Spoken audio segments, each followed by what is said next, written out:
दूसरा एक और महत्वपूर्ण प्रश्न है जो युद्ध में हम हमेशा पूछते हैं, अभिमन्यु क्यों मारा गया? अभिमन्यु क्यों मारा गया था? आधे ज्ञान की वजह से, क्योंकि वो घुसना जानता था चक्रव्यूह में, निकलना नहीं जानता। अब आधे ज्ञान की वजह से लोग मर भी सकते हैं, तो बड़ा खतरनाक है। तो ज्ञान तो पूरा होना चाहिए। तो आधा ज्ञान क्यों हुआ अभिमन्यु को?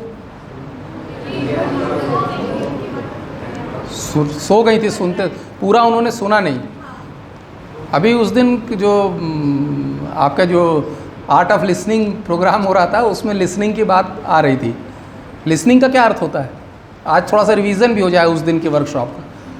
लिसनिंग का क्या अर्थ होता है? और हियरिंग का उन्होंने डिफरेंस बताया था ना, हियरिंग और लिसनिंग में क्या अर्थ, दोनों में क्या अंतर?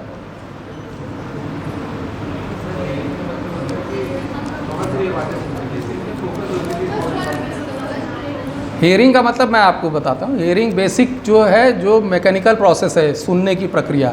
साउंड वेव्स निकली, यहाँ कान के पर्दे पे टकराई, वहाँ से मैसेज गया, ये जो प्रोसेस है बेसिक मैकेनिकल प्रोसेस है, जिससे माइक भी सुन रहा है, ये that is hearing. Sound waves आ रही हैं, पर्दे पे जा रही हैं, जो प्रोसेस हो रही है दैट इज़ हियरिंग। और यदि हम उसको ध्यान से उसका अर्थ समझ रहे हैं, उसको समझने की कोशिश कर रहे हैं, उसको ग्रैस्प करने की कोशिश कर रहे हैं, दैट इज़ लिसनिंग। और लिसनिंग का एक और बहुत अच्छा एग्जाम्पल है, वो आपको मिल जाएगा। लिसन जो वर्ड होता है, उसको आप अगर रीअरेंज करें तो एक दूसरा वर्ड और बनता है। वो क्या वर्ड बनता है? हाँ हाँ बताएं बताएं, कौन बोल रहा है? वेरी गुड, ताली बजाएं इनके लिए। लिसन को अगर आप वही वर्ड्स हैं, उसका एक दूसरा वर्ड बनता है साइलेंट। क्या मतलब? इसका मतलब ये है कि साइलेंट होकर ही आप लिसन कर सकते हैं। अब साइलेंट होने का क्या मतलब? यहाँ बहुत सारे लोग साइलेंट है। साइलेंट तो अब ठीक है, सब लोग हॉल में किसी में ऑडिटोरियम में बैठते हैं तो साइलेंट होना पड़ता है, इसलिए साइलेंट रहते हैं। पर ज़रूरी नहीं कि वो साइलेंट हो,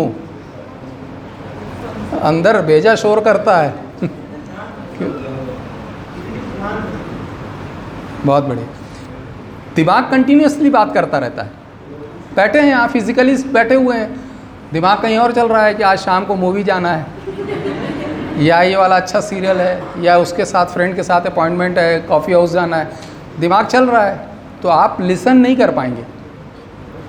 इस साइलेंट का जो हिंदी शब्द है वो मौन। मौन का अर्थ होता है केवल मुंह से मौन नहीं, मस्तिष्क से भी मौन।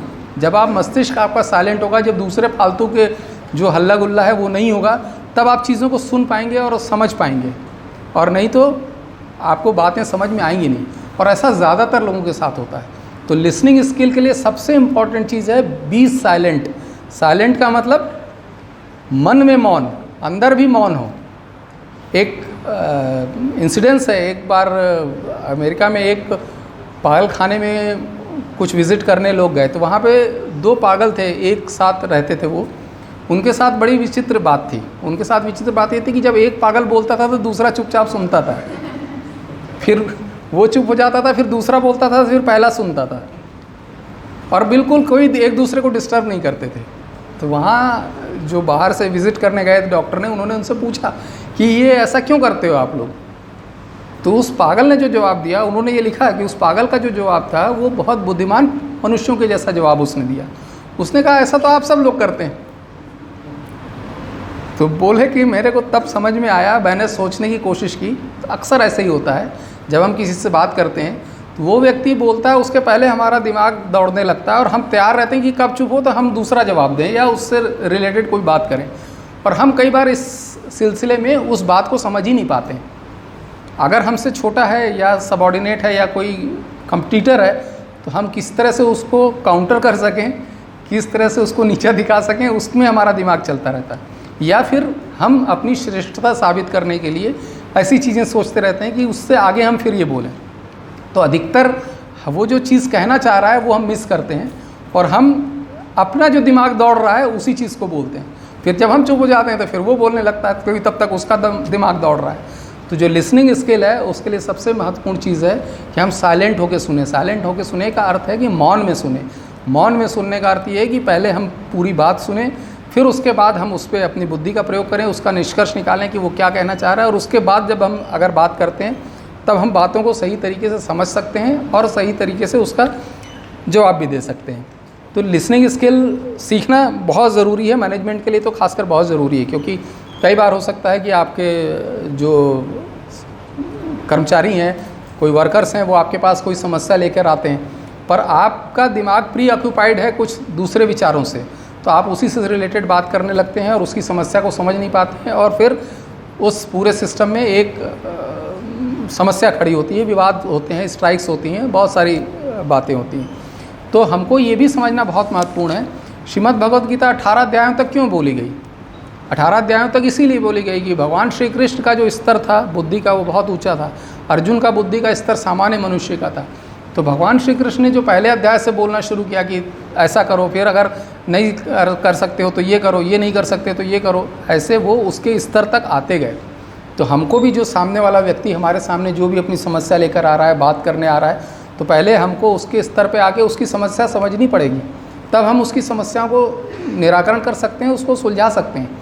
पर अधिकतर ऐसा होता नहीं है। हम एक बायस्ड माइंड से या प्री ऑक्यूपाइड माइंड से चीज़ों को सुनते हैं और फिर उस हिसाब से बात करने की कोशिश करते हैं। ज़रूरी नहीं कि उस वर्कर का स्तर वो हो जो आपका स्तर है, तो हमको उसके स्तर पे आके बातों को समझना पड़ेगा। और ये चीज़ें घर में भी लागू होती हैं।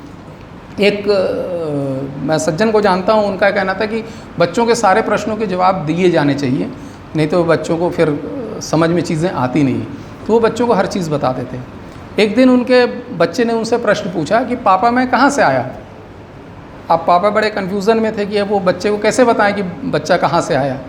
उन्होंने कहा मैं शाम को बताऊँगा। शाम तक में उन्होंने खूब सारी किताबें पढ़ी, खूब सारे नेट पे सर्च किया, कुछ अपने डॉक्टर मित्रों से भी सलाह ली। उसके बाद उन्होंने शाम को बच्चे को पूरी बायोलॉजी पढ़ाई कि बच्चे कहाँ से आते हैं, कैसे आते हैं। तो बच्चे ने बोला, जब पूरी कहानी ख़त्म हो गई तो बच्चे ने बोला कि पापा मैं ये नहीं पूछ रहा था, मैं तो ये पूछ रहा था कि पिंटू सतना से आया है तो मैं कहाँ से आया हूँ। अब ये समस्या क्यों हुई कि आप बच्चे के स्तर पे जा नहीं पाए, आपको समझ में नहीं आया कि वो क्या बात करना चाह रहा है, तो आपका ये सब ज्ञान बेकार है। तो महत्वपूर्ण ये है कि हम समस्या को समझें, उसके स्तर पर जाकर समझें, इसलिए लिसनिंग इम्पॉर्टेंट है, और उसके बाद ही हम उनके प्रश्नों के उत्तर दें। इसीलिए जो भगवान श्री कृष्ण ने जो श्रीमद् भगवद गीता में उत्तर दिए हैं वो अर्जुन को दिए हैं, उसकी समस्या, उसकी परिस्थितियों, उसके बुद्धि के स्तर को समझते हुए। हो सकता है वहाँ कोई दूसरा व्यक्ति होता तो उनके जवाब कुछ और हो सकते थे। तो ये एक बहुत महत्वपूर्ण है। इसके साथ में श्रीमद् भगवद गीता की कितनी टीकाएँ उपलब्ध हैं, अगर आप देखें तो दुनिया में सबसे ज़्यादा जिस किताब के अनुवाद और टीकाएँ उपलब्ध हैं वो श्रीमद् भगवद गीता है। ऐसा क्यों हुआ? भगवान ने जो कहा उनके हज़ार मतलब तो रहे नहीं होंगे, उनका तो एक ही अर्थ रहा होगा, पर फिर भी हज़ारों अर्थ की किताबें उपलब्ध हैं। ऐसा इसलिए हुआ है क्योंकि हर व्यक्ति ने अपने बुद्धि और अपने समझ से उसका अर्थ निकाला। तो महत्वपूर्ण ये है कि हम ये चीज़ समझें कि सामने वाले व्यक्ति की बुद्धि का स्तर क्या है, उसकी समझ क्या है, उसकी परिस्थितियाँ क्या है, और वो किस तरह से हमारी बात कितनी ज़्यादा समझ पा रहा है।